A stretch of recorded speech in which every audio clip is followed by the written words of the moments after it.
Assalamu alaikum and welcome back to the channel. Today we're diving into something truly beautiful and essential: strengthening our family bonds. Our families are a gift from Allah, a source of comfort, love and support. But like any precious gift, we need to nurture it. So I've gathered 5 powerful hadiths from Shahi al Bukhari that are like a roadmap to a happier, more blessed family life. Ready to transform your home? Let's begin. Our first hadith is a game changer for building strong relationships. The Prophet Muhammad, peace be upon him, said, "Whoever would like his provision to be increased and his lifespan to be extended, let him maintain the ties of kinship." You can find this in Shahi al Bukhari, chapter 78, hadith number 5986. Think about that for a moment. Simply by connecting with our family, calling our parents, visiting our cousins, checking on our siblings, we are not only strengthening our bonds, but also inviting more barakah, more blessings into our lives. Allah is literally promising us an increase in our sustenance and a longer, more meaningful life. It's not just about a sense of duty, it's an act of worship that brings immense worldly and spiritual rewards. So, who are you going to call after this video? Making that small effort to connect is one of the most powerful investments you can make for your family and for your own well-being. It rewires our perspective from me to we, building a foundation of mutual support and love that can weather any storm. Next up, let's talk about something we all want more of: wealth and prosperity for our family. It's not just about earning more, it's about how we use what we have. The Prophet, peace be upon him, gave us the perfect formula. He said, "The upper hand is better than the lower hand. The upper hand is the one that gives, and the lower hand is the one that takes, and one should start giving to his dependents." This is from Shahi al Bukhari, chapter 24, hadith 1427. This hadith is pure gold. It teaches us the profound blessing of being a giver. When we prioritize providing for our family, our spouse, our children, our parents, with a generous heart, we are embodying the upper hand. This isn't just a financial transaction. It's an act of love and responsibility that elevates our status in the eyes of Allah. It creates a cycle of gratitude and abundance within the home. When a family feels secure and provided for, it reduces stress and allows love to flourish. Generosity builds trust and deepens affection. So see every expense for your family not as a cost, but as an investment in Jannah, an investment that not only grows your wealth in the hereafter, but also brings immense barakah and happiness to your home right now. Now, let's address something that can unfortunately creep into any home: negativity and evil influences. How do we protect our sanctuary? The Prophet, peace be upon him, gave us a simple yet incredibly powerful tool. He said, "Do not turn your houses into graves. Verily, Satan does not enter the house where Surah Al-Baqarah is recited." This is a beautiful hadith from Sahih Muslim, but the principle is echoed throughout our tradition, and its importance is found in the spirit of Bukhari's teachings on making our homes places of remembrance. Think about it. A grave is a place of silence and stillness.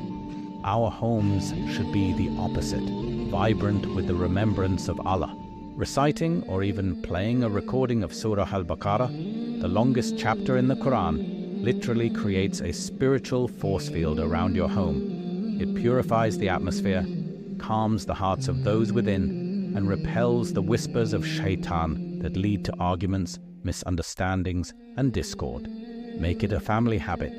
Maybe you can listen to a part of it together every day. This collective act of worship not only protects your home, but also unites the family in a shared spiritual goal, turning your house into a true haven of peace and tranquility. What makes a house a truly blessed home? It's not the size or the furniture, it's the presence of mercy and angels.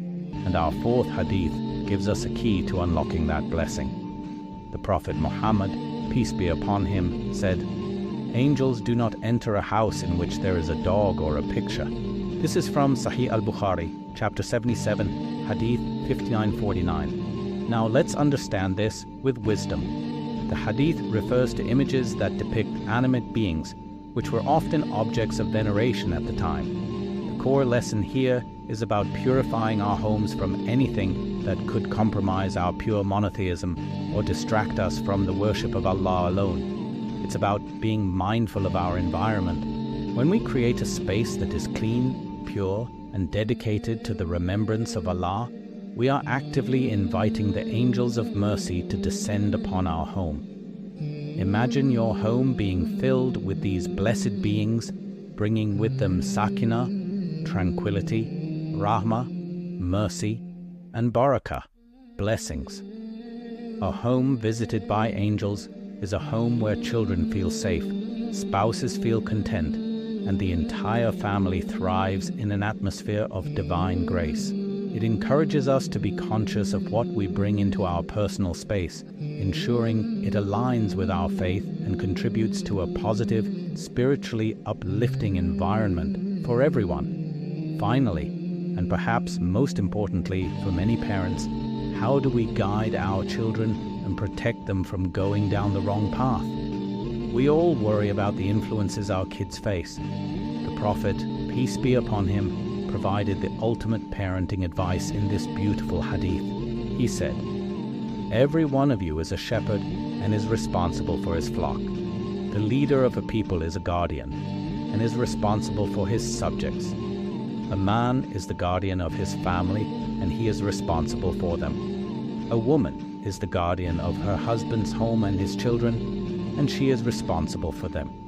You'll find this in Shahi al Bukhari, chapter 11, hadith 893. This hadith is empowering. It tells us that we, as parents, are shepherds. A shepherd doesn't just command the flock. They guide it, protect it from danger, lead it to green pastures, and ensure its well-being. Our role is one of active, loving guidance. This means teaching our children about Allah, being a living example of good character, creating an open environment where they can talk to us, and making dua for them constantly. It's not about control, it's about connection and responsibility. When we embrace our role as loving shepherds, we build a foundation of trust and faith that becomes our children's strongest defense against negative influences.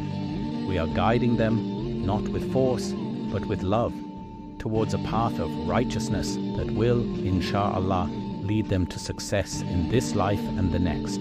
There you have it, 5 pearls of wisdom from our beloved Prophet, peace be upon him, to transform your family life.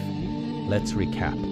Maintain ties of kinship to increase your provision and lifespan. Be generous with your family to embody the upper hand. Recite Surah Al-Baqarah to protect your home from evil.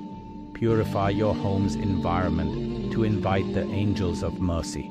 And finally, be a loving shepherd to your children to guide them on the right path. Implementing even one of these can make a world of difference. Remember, a strong family is the cornerstone of a strong community and a strong ummah. It all starts in our homes.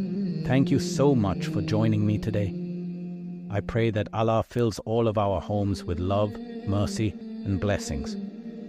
If you found this video beneficial, please give it a thumbs up, share it with your family and friends, and don't forget to subscribe and hit that notification bell so you don't miss our future videos. Until next time, Assalamu alaikum.